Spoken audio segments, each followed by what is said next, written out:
Good morning, Brew Daily Show. I'm Neal Fryman. And I'm Toby Howell. Today, people are living further away from their jobs than ever. Are we in the era of the supercommuter? Then what is the most physically demanding job you can work in America? New government data has given us a definitive answer. It's Tuesday, March 5th. Let's ride.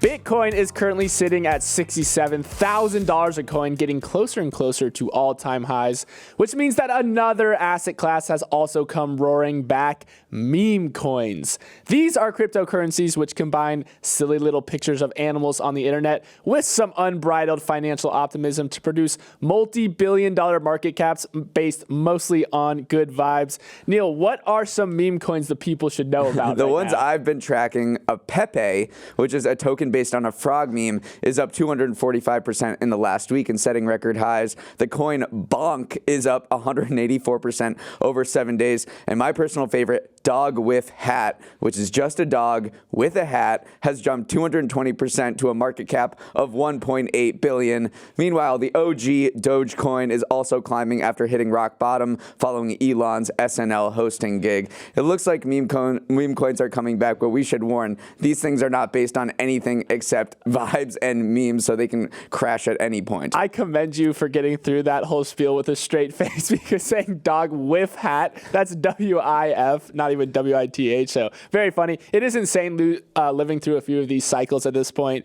All the signs have returned. You got NFL players posting laser eyes again. You have MicroStrategy selling convertible notes to buy more Bitcoin. But I think the biggest sign we've reached kind of that peak euphoria again is I received this text yesterday that read, "Toby, please tell me you found some sort of odd coin like Pepe or something. I'm not trying to work anymore."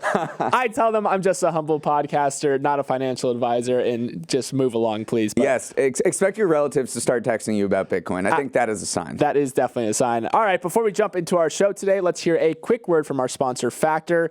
Neal, you and I are different people, right? I think so. We eat different things, right? For the most part, except when you come over and raid my fridge. Well, that's why Factor is perfect for individuals like us. They have over 35 different options to choose from every week, including Calorie Smart, Protein Plus, and Keto, so you can shake it up and customize it to your unique taste. Yeah, which makes it even more annoying when you come over and steal my Factors. You have your own. Sometimes yours just hit better. What can I say? All right, don't be like Toby and get Factors delivered right to your door. For 50% off, you can head to factormeals.com/morningbrew50, then use code morningbrew50. It couldn't be easier. Let's start with more supply chain chaos in the Red Sea. But I am not talking about shipping. No, this is about undersea fiber optic cables that allowed the internet to function. Late February, 3 submarine internet cables running under the Red Sea were cut, instantly throttling internet service in India, Pakistan, and parts of East Africa.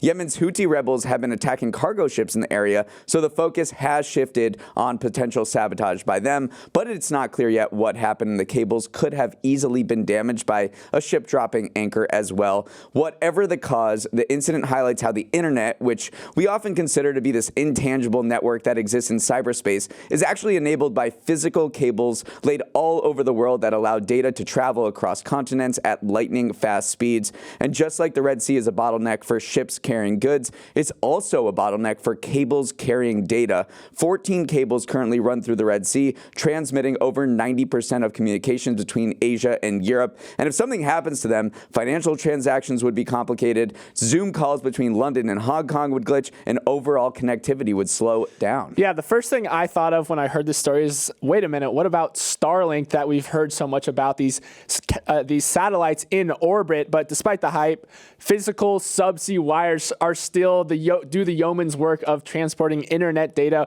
Over 99% of internet traffic between continents is transmitted via hundreds of undersea cables, and the Red Sea is arguably the most important important and the most vulnerable part on Earth.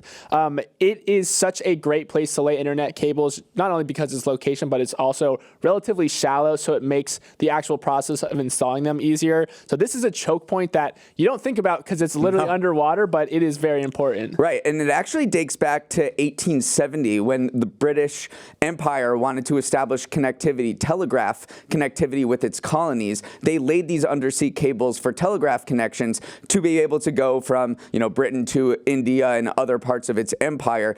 And when you're laying cables, why take a new path, just go where it exists already. So the telegraph was replaced by coaxial cable and then by fiber optic cable to connect the internet between Asia and Europe. And these things, there's over 800,000 miles of these cables all over the world. They're incredibly long. There's one, the Asia, Africa, Europe internet cable that travels 15,500 miles along the seafloor, connecting Hong Kong to Marseille, France. It is just one of those things you don't think about. Like, you need the internet to physically run through cables.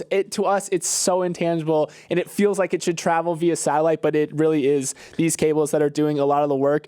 It's also some of the issues surrounding the Red Sea right now has led to some of the cable repair ships becoming very, very expensive. They usually just loiter around in the general area waiting for something to go wrong with these cables. They're costing as much as $150,000 a day to insure right now. So the entire supply chain, entire repair system is also out of whack right now. And Toby, you don't think about internet cables, but you know who does is big tech companies. Meta, Amazon, Alphabet, and Microsoft are now basically dominating the industry. They are constructing their own cables and owning and operating them because they need their cloud services to function. Google needs YouTube to work. Google needs search to work. So these companies are piling into building undersea cables to kind of own the pipes that allow the internet to function. And that now those four are the dominant players in the industry. Speaking of our big tech overlords, let's move on to our next story. An apple a day may keep the doctor away, but not European tech regulators.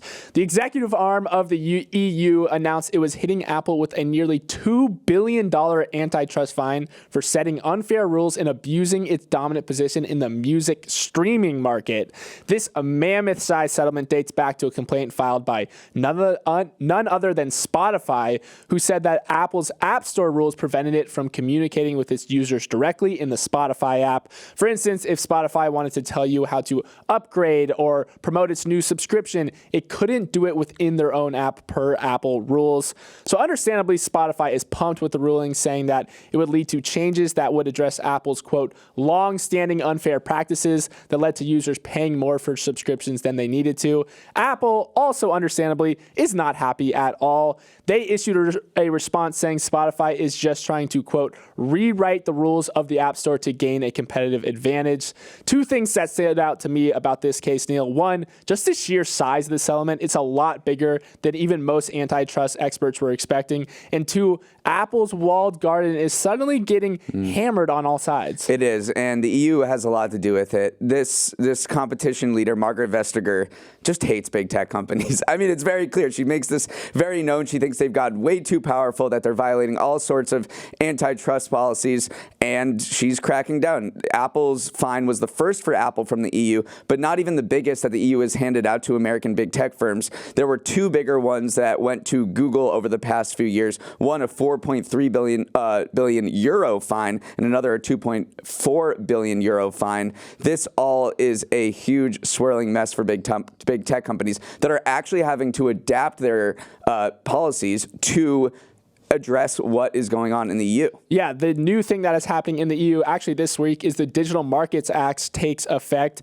The goal of this is to aim to make it easier for smaller rivals to compete against these really big tech companies, the Apple, the Metas, the Googles of the world. Under the new rules, Apple will be required to allow alternative app stores to operate on its iOS system. Remember, this has long been the prized possession of Apple's walled garden, is that the App Store is their App Store, and you can't really access access apps through any other means. They've always said that it comes down to privacy issues. They want to ensure that the quality of apps that are being sold on their iPhones are high and they don't have viruses or anything like that. But a lot of anti-competitive regulators have said, listen, you got to let other people play in the sandbox here. You have far, far too much power over what ends up on iPhones. Meanwhile, critics of the EU and its competition policies say you're stifling tech innovation, and the reason that all of these firms are American that you're regulating is because you haven't allowed the tech industry to grow and prosper within the continent.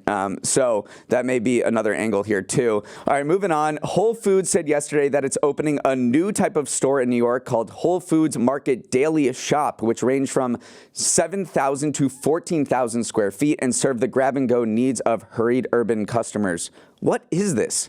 A store for ants?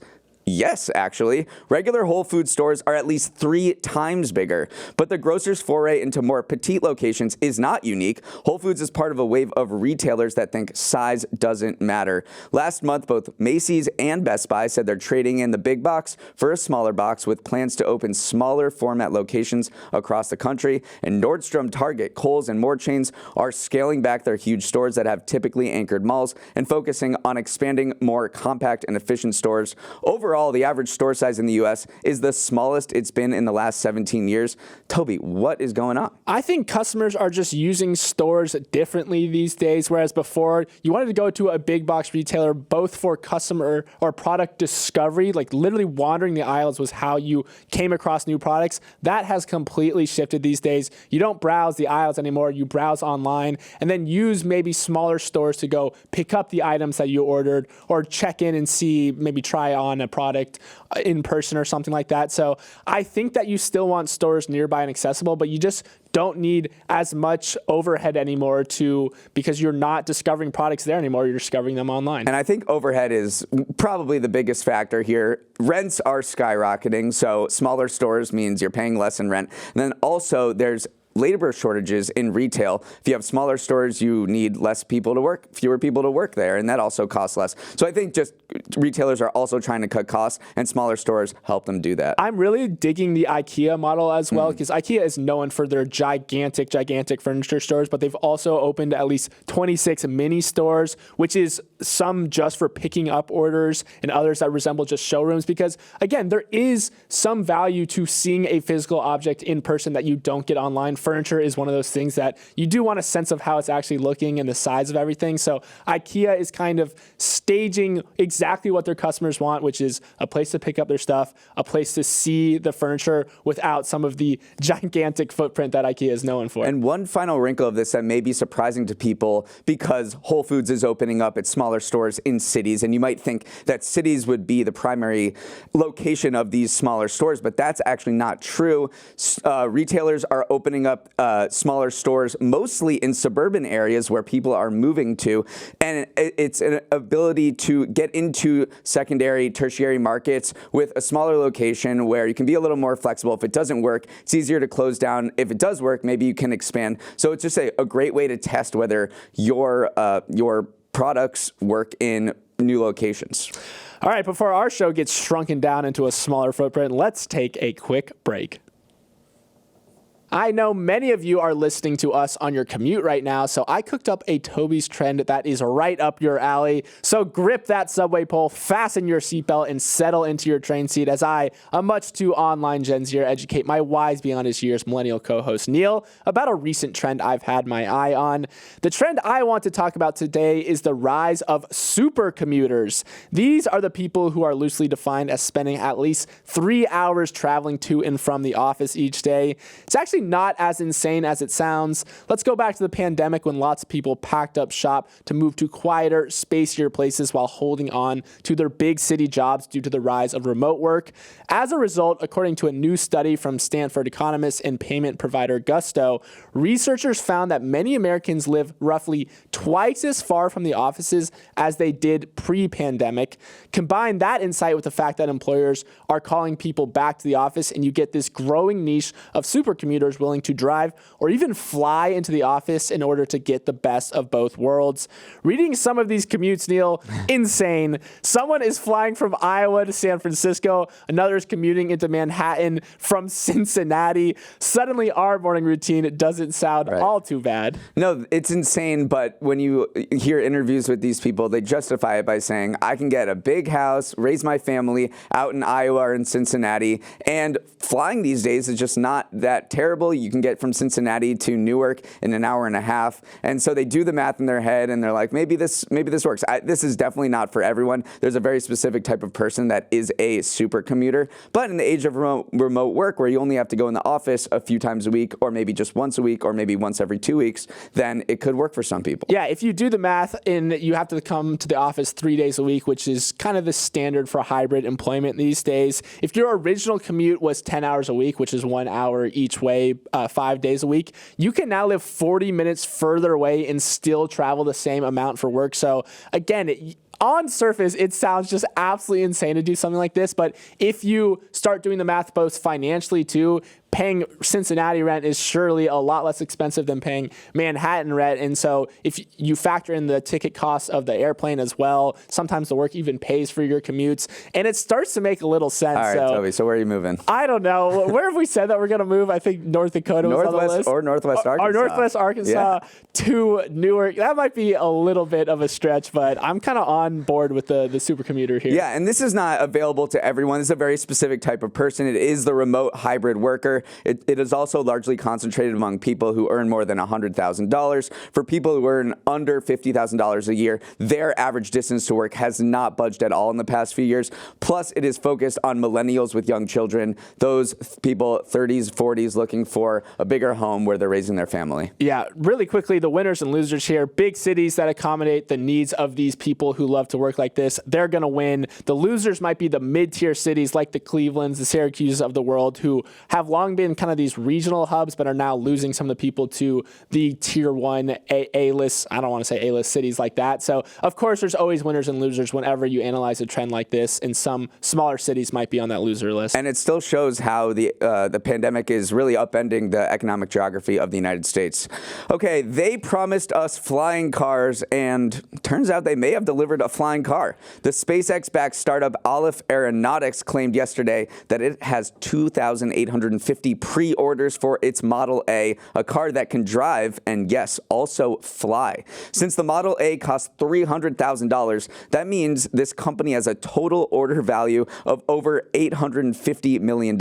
And how's this for chutzpah? Aleph said that this number of pre-orders, which require a $150 deposit, makes the Model A the best-selling aircraft in history, more than Boeing, Airbus, or anyone else. It's going to need some chutzpah because flying cars or any other kind of electric air taxi, they have not taken off yet. In 2017, Uber planned to fly passengers with its air taxi by 2020, before selling that unit to a startup called Joby, which pledged to have service as early as 2023. That didn't happen because even if the tech is there, regulation is not there. Aleph has received clearance for the by the FAA to conduct limited flight tests, but it'll likely take years before we see this thing in action. The company is hoping to produce at least one car by the end of 2025. Yeah, there needs to be a lot of asterisks attached to everything Aleph is saying. The biggest one being that you only have to put down $150 to pre-order. So saying that you've booked over $850 million in value, it's a little bit skeezy, but I do like the confidence. One of the things that I do like about Aleph's approach in particular, though, is that a lot of the players in the market right now are building these cars, I put in quotation marks, that look a lot like airplanes. They have wings, they have these big rotors on the sides. Aleph's looks like a car. It actually works by rotating when it takes off to kind of turn the body of the car into wings. It's this super, super light class of vehicle that actually falls kind of under the same classifications as a golf cart. So it might have a little easier chance with the regulators. As you said, that's always been a big hang up for people. But I do like that they are taking flying car to Spirit and designing something that looks like a car. Right. He is boasting that this is actually the first flying car in history because it looks like a car. It's meant to mostly drive, but I guess when you're stuck in traffic, you can pop up and then turn on your side and fly over everyone. You can do that. One person who's been a very vocal critic of flying cars is Elon Musk. He says, quote, if somebody doesn't maintain their flying car, it could drop hubcap and guillotine you. So that is a big fear, is that when you have these things whizzing about your head, there's a ton of safety issues that get introduced like that. Also, if we talk about its driving capabilities, you're not exactly golf carts. Yeah, it's golf cart speed. It's expected to go between 25 and 35 miles an hour. Although when it gets in the air, 110 miles an hour, so it can start zipping around. Yeah, I mean, flying taxis have been promised for forever, but it does feel like the industry says the ingredients are starting to come together finally between regulators, money, and the technology. So maybe in the next few years, we'll actually see some of these on a limited basis. I mean, the first use case that comes to mind is vacation areas like the Hamptons or Martha's Vineyard, where rich people are going to go from their homes and fly to their beach house. They're not populated areas, so you don't have to worry as much about a hubcap falling on somebody's head. But it does seem like there may be some movement in the space. The FAA has put out a plan to have a commercial air taxi service, rules in place by 2028. But again, it just feels like autonomous cars in the way that just one small slip up is going to delay the industry rollout for at least a few years. Yeah, I do encourage you guys to either Google this or come watch our YouTube video right now, because this Aleph car does look cool. So it's got the looks going for them, which is, I don't know, half the battle for me. Let's move on to our final story of the day. You know the feeling after a long, hard day's work when you collapse on the couch, drained of all physical energy. Well, thanks to new government data, we can actually pinpoint who among us has the most physically demanding job out there. And the answer, maybe unsurprisingly, it's firefighters. It's the job that puts strain on all 5 of the physical senses, requiring hearing of speech at a distance, exposure to humidity and heat, affords no control over your workload, and has to lift the heaviest weight. Now, if that felt like a random collection of data points, let's back up to figure out how you might put together a list of the, quote, most demanding jobs. There's this massive data set prepared by the government to help determine disability benefits. It's called the Occupational Requirement Survey, and is a result of 5 years of collecting 148,000 observations on the physical requirements of more than 480 different jobs. And yes, firefighters seem to come out on top of a lot of different physical requirements, but not all of them. Digging into this data uncovered some very interesting occupations that top the rankings in different categories. Right. One that stood out to me the most, ironically, was the jobs that stand the most, and most of those are in food service. The people who stand the most while at work are butchers, cooks, hosts and hostesses at restaurant, food processing workers, dishwashers, food prep, bartenders. So if you like standing, you like talking to people, food service is the way to go. Yeah, food service is the way to go. One category that fighters do not dominate, unsurprisingly, is they do not have the wettest jobs in America. That honor goes to dishwashers, which I also thought was a very funny piece of data to quantify as who has the jobs that get wet the most. There's also the jobs that least likely to require speaking. That comes along, those are dishwashers along with machine tenders in factories. So if you don't like speaking, head to the back of the kitchen and start washing dishes. And the jobs that sit the most are, unsurprisingly, programmers, aerospace engineers, web developers, editors, accountants, data scientists, anyone who just sits down and... Where's podcast hosts? I don't think that was one of the four. We talk the most out of any job. That actually is 100% true. Also, if we go to the education piece, the jobs least likely to require education are, again, dishwashers, groundskeepers, line cooks are all up there. The most education, though, are architectural and engineering managers. That job requires 9.2 years of education, the most of any occupation. That's more than you need to be a CEO or even a physics professor. So if you're thinking about skipping out on school, maybe don't go into the architectural or engineering fields. All right, that is all the time we have for today. Have a wonderful Tuesday, and if you're in New York City, don't forget your umbrella on your way out the door. Looks like it's going to rain for about the next 3 days. For any hate mail, love letters, or unhinged rants, please write to our email, morningbrewdaily@morningbrew.com. Let's roll the credits. Emily Milliron is our executive producer. Raymond Liu is our producer. Uchenna Ogu is our technical director. Billy Menino is on audio. Hair and makeup will show up to work when cars fly. Devin Emery is our chief content officer, and our show is a production of Morning Brew. Great show today, Neal. Let's run it back tomorrow.